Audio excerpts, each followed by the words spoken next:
राधे राधे। आशा करती हूँ कि आप सभी लोग खुश होंगे, स्वस्थ होंगे, मस्त होंगे। श्री शिवाय नमस्तुभ्यम। ओम नमः शिवाय। आज मैं आप लोगों को कथा सुनाने जा रही हूँ, बुद्ध प्रदोष व्रत कथा। जैसा कि हम सभी लोग जानते हैं, प्रदोष व्रत भगवान शंकर को समर्पित होता है और इस दिन प्रदोष के दिन भगवान शंकर का व्रत रखा जाता है।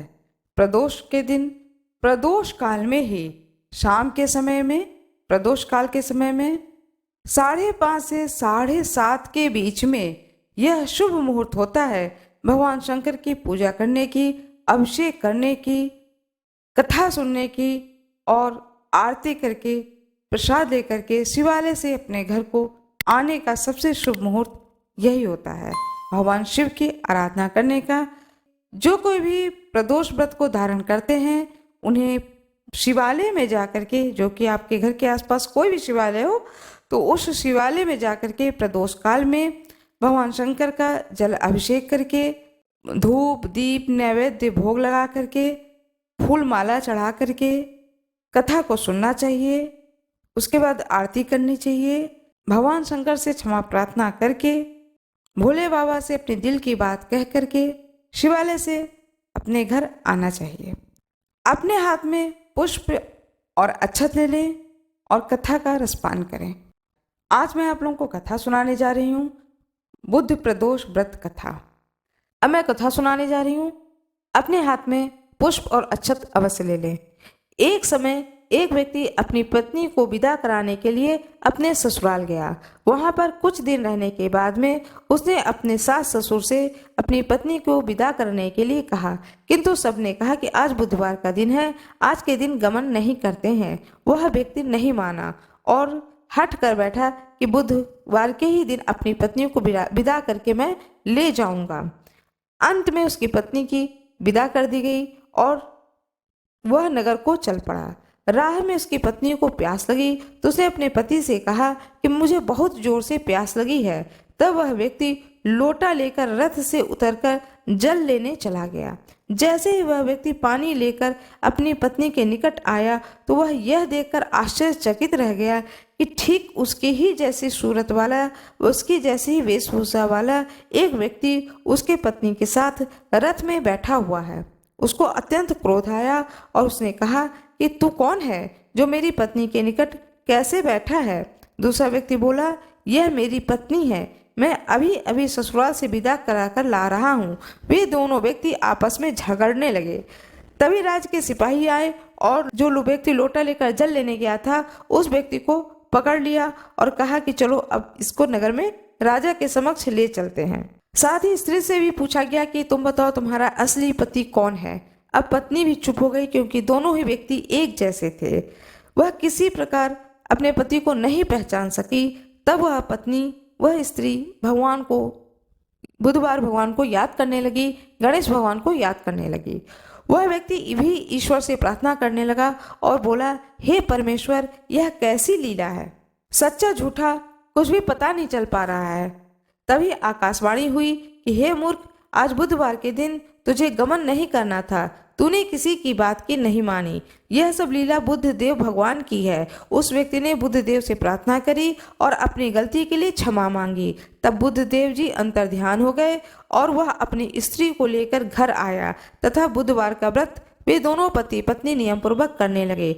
जो व्यक्ति इस कथा को श्रवण करता तथा सुनता है उसको बुधवार के दिन यात्रा करने का कोई दोष नहीं लगता है, उसको सब प्रकार के सुखों की प्राप्ति होती है। भगवान बुद्ध की जय हो, भगवान गणेश की जय हो, भोले बाबा की जय हो। आज मैं आप लोगों को बताने जा रही हूँ बुधवार व्रत किसे रखना चाहिए और इस व्रत का क्या प्रभाव होता है। बुधवार का व्रत गृह शांति तथा सर्व सुखों की इच्छा रखने वालों को बुधवार का व्रत करना चाहिए। विशेष करके ग्रह की शांति के लिए यह व्रत किया जाता है। बुधवार का व्रत भगवान गणेश जी को समर्पित होता है। साथ में भगवान शंकर की भी पूजा की जाती है। इस दिन नवजात शिशु के हाथों से करवाए गए कृत्य से समस्त मनोकामनाएं फलवती होती हैं। पूजा का विधि विधान यह होता है कि इस व्रत में रात दिन में एक बार ही भोजन करना चाहिए। इस व्रत के समय हरी वस्तुओं का उपयोग करना श्रेष्ठ होता है। व्रत के अंत में शंकर जी की पूजा धूप बेलपत्र आदि से करनी चाहिए। भगवान गणेश को दुर्वा चढ़ाना चाहिए और साथ ही बुधवार की कथा को सुनकर आरती के बाद प्रसाद देकर जाना चाहिए। बीच में ही नहीं चले जाना चाहिए। इस दिन उत्तर दिशा की यात्रा नहीं करनी चाहिए। हर हर महादेव। माता पार्वती की जय हो। गणेश जी की जय। बहुत लोग एकादशी का व्रत करते हैं और बहुत लोग प्रदोष का व्रत करते हैं। प्रदोष का व्रत भगवान शंकर को समर्पित होता है और एकादशी व्रत भगवान विष्णु को समर्पित होता है। प्रदोष व्रत भी महीने में 2 बार आता है, एक शुक्ल पक्ष में, एक कृष्ण पक्ष में। जो भगवान शंकर के अनन्य भक्त होते हैं, जो भगवान शंकर की आराधना करते हैं, उन पर विश्वास करते हैं, उन्हीं को भजते हैं, उन्हीं को पूजते हैं, वह प्रदोष व्रत करते हैं।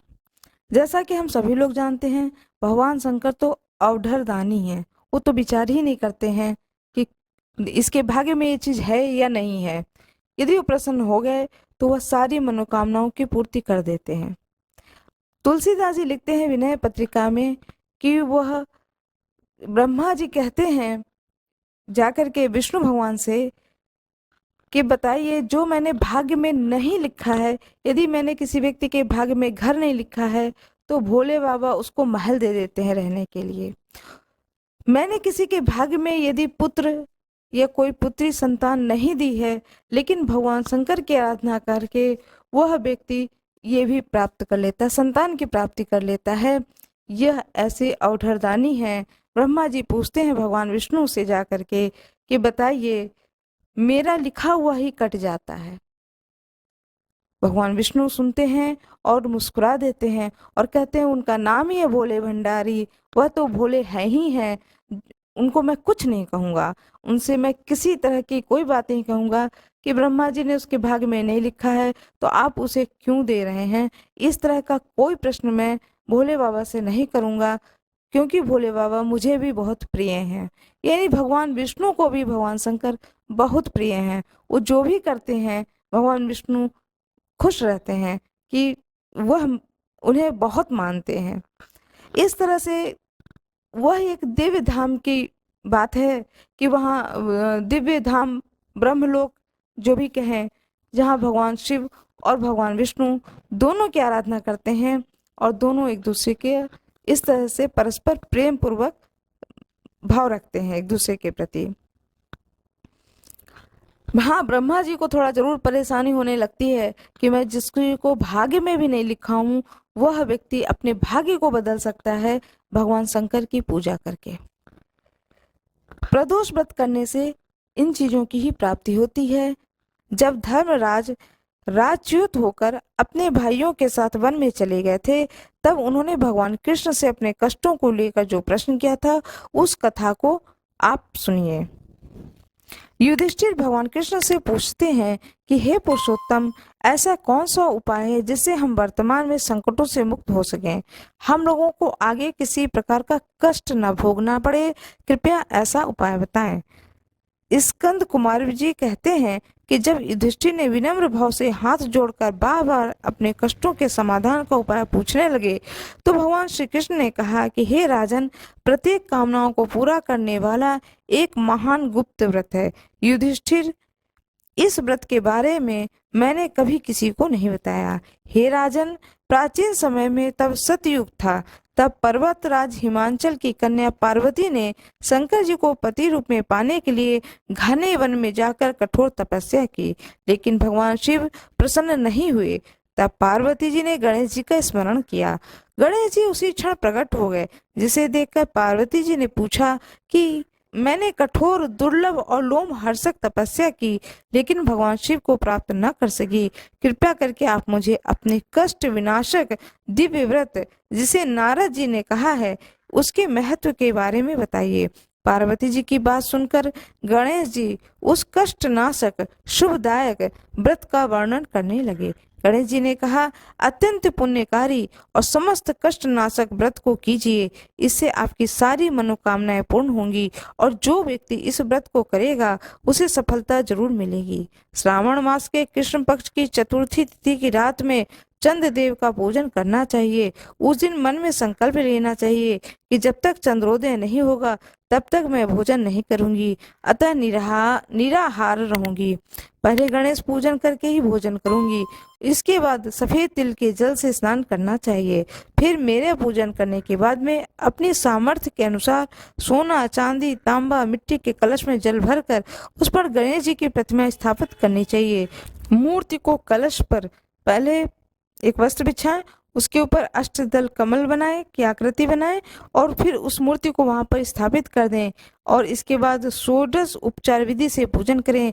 प्रतिमा का ध्यान करते हुए कहें, हे लंबोदर, हे चार भुजा वाले, हे तीन नेत्र वाले, लाल रंग वाले, हे नील वर्ण वाले, शोभा के भंडारा, प्रसन्न मुख वाले गणेश जी, मैं आपका ध्यान करता हूँ या करती हूँ। हे गजानन, मैं आपका आवाहन करती हूँ। हे विघ्नराज, मैं आपको प्रणाम करती हूँ और यह आसन मैं आपको दे रही हूँ, कृपया इसे ग्रहण करें।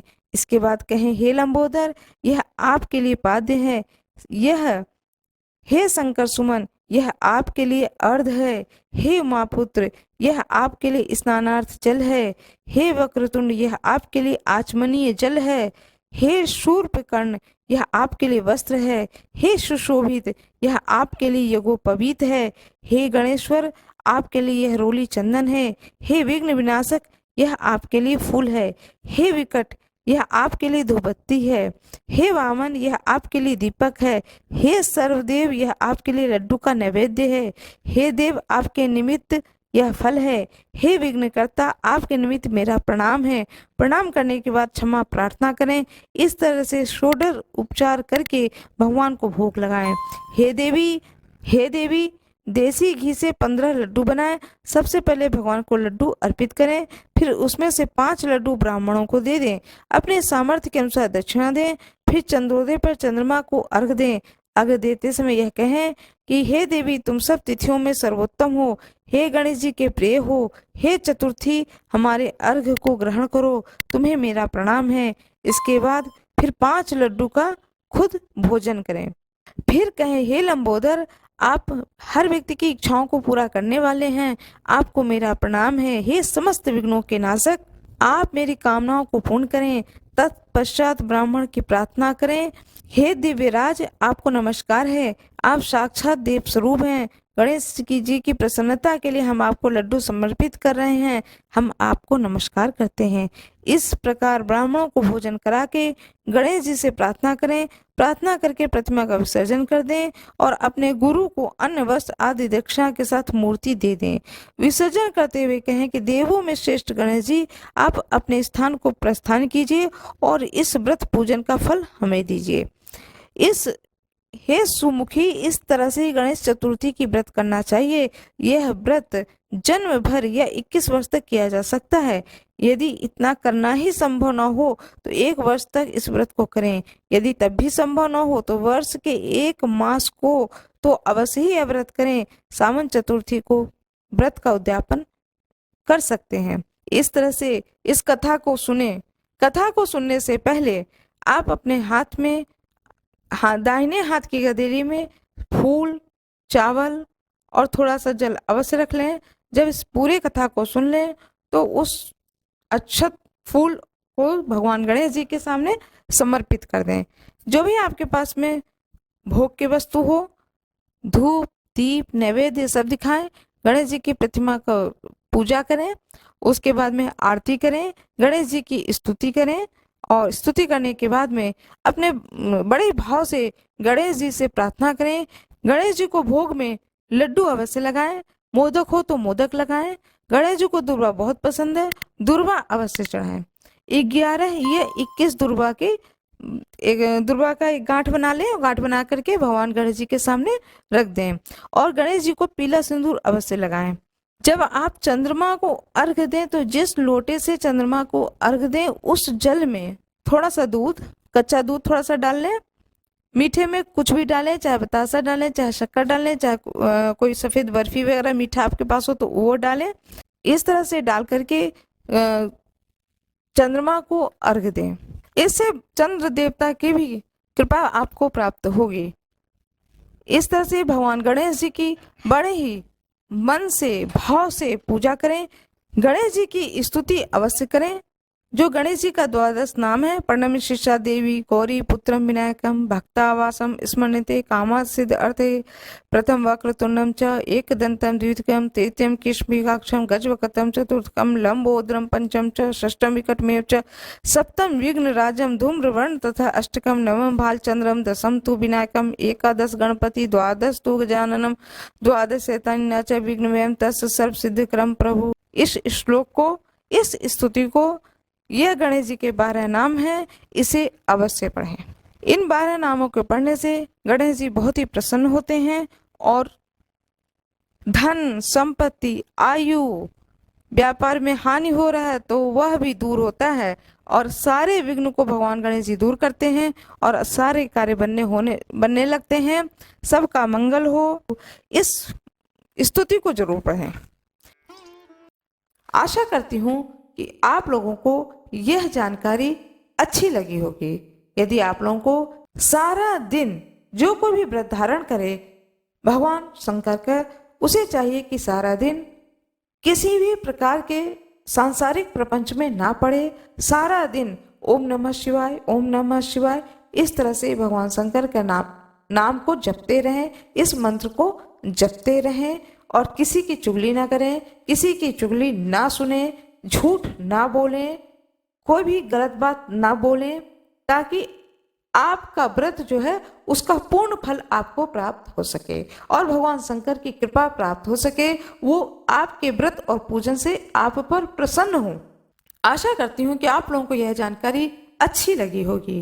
कृपया मेरे वीडियो को लाइक जरूर करिएगा, चैनल को सब्सक्राइब करिएगा, बेल आइकन अवश्य ही दबाइएगा। आप सभी लोगों का बहुत बहुत धन्यवाद। लाइक करने में आप लोगों का कोई नुकसान नहीं, सो प्लीज लाइक जरूर करिएगा।